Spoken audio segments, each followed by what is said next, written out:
اورنگزیب ہمیشہ بیشتر مورخین کے معتوب رہے ہیں۔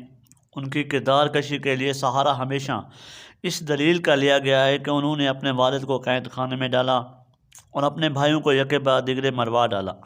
بادی نظر میں یہ الزامات محض الزامات نہیں، حقیقت کا درجہ رکھتے ہیں، مگر یہ مورخین اس بات کو ہمیشہ نظر انداز کرتے رہے ہیں اور اورنگزیب اپنے مذہبی رجحان اور عقائد کے پیش نظر دربان شاہ جہانی میں پسندیدگی کی نظر سے نہیں دیکھے جاتے تھے۔ جب وہ 20 برس کے تھے تو انہیں کابل کی فتح کے لیے بھیجا گیا۔ اس زمانے میں یہ سمجھا جاتا تھا کہ جس سپہ سالار کے سپرد کابل کو مہم کی جاتی ہے اسے ایک طرح سے موت کا پروانہ دے دیا جاتا ہے۔ اورنگزیب نے تمام اندازے غلط ثابت کر دی اور وہ کابل فتح کر کے واپس لوٹے۔ یہ صورتحال شاہ جہان اور ان کے لاڈلے بیٹے دارا کے لیے خوش آئند نہیں تھی۔ چنانچہ دہلی میں اورنگزیب کے لیے جو جشن منایا گیا اس میں انہیں ایک مست ہاتھی کے ذریعے ہلاک کرنے کی کوشش کی گئی۔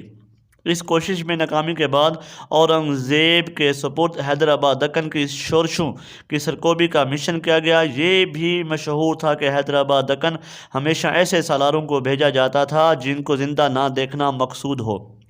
اورنگزیب نے 17-18 برس دکن کی صوبیداری میں گزارے، تمام شورشوں پر قابو پایا اور پورے ہند میں ان کا طوطی بولنے لگا۔ یہ صورتحال شاہ جہان کے لیے پریشان کن تھی۔ وہ جانتے تھے کہ ان کے بڑے بیٹے دارا کے لیے اورنگزیب کا وجود بہت بڑا خطرہ ہے۔ چنانچہ اورنگزیب کو انعام و کرام کے لیے دکن سے دہلی طلب کیا گیا۔ مقصد انہیں ایک نادیدہ تلوار کی زد میں لانا تھا۔ اورنگزیب کی چھوٹی بہن روشن آرا نے انہیں اس سازش سے آگاہ کر دیا۔ وہ پھر بھی دہلی آئے۔ جس محل میں ضیافت کا اہتمام تھا اس کے مرکزی دروازے کے اوپر سے ایک تلوار عین اس وقت گرنی تھی جب اورنگزیب اندر داخل ہوتے۔ جب وہ لمحہ آیا تو اورنگزیب نے رک کر اپنے باپ کی طرف دیکھا اور کہا، ابا حضور پہلے آپ۔ کہا جاتا ہے کہ شاہ جہان کا رنگ فاق ہو گیا۔ یہ دیکھ کر اورنگزیب نے کلمہ پڑھا اور دروازے میں داخل ہو گئے۔ تلوار گری ضرور لیکن اللہ نے اورنگزیب کو بچا لیا۔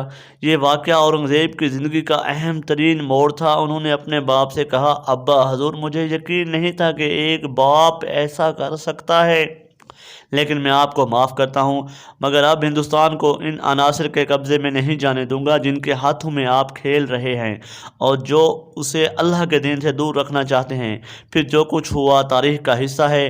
اورنگزیب نے تقریباً نصف صدی تک حکومت کی، لیکن جو فتنے دین اکبری نے پیدا کیے تھے اور ہلال و حرام میں امتیاز ختم کرنے کا جو کلچر دربار اکبری سے فروغ پا کر دربار جہانگیری اور دربار شاہ جہانی تک پہنچا تھا، اسے وہ پوری طرح نہ مٹا سکے۔ جب ایک مرتبہ ہلال و حرام کی آمیزش ہو جاتی ہے اور اس آمیزش کو معاشرے میں قبولیت ملنا شروع ہو جاتی ہے تو اصلاح احوال کے لیے ایک اورنگزیب کافی نہیں ہوتا۔ بدقسمتی سے اورنگزیب کے بعد کوئی دوسرا اورنگزیب پیدا نہ ہو سکا۔